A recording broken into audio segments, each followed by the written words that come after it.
Atchutapuram Essentia pharma దుర్ఘటనలో Kakinada యువతి హారిక మృతి చెందిన నేపథ్యంలో ఏపీ బీజేపీ అధ్యక్షురాలు పురంధేశ్వరి మృతురాలి కుటుంబాన్ని పరామర్శించారు.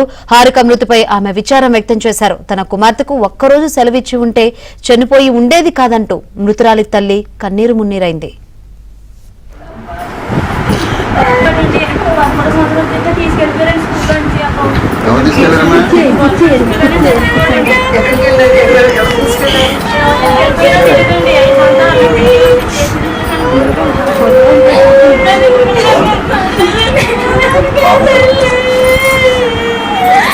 చనిపోయి ఉండేది కాదంటూ మృతురాలి తల్లి కన్నీరు మున్నీరైంది.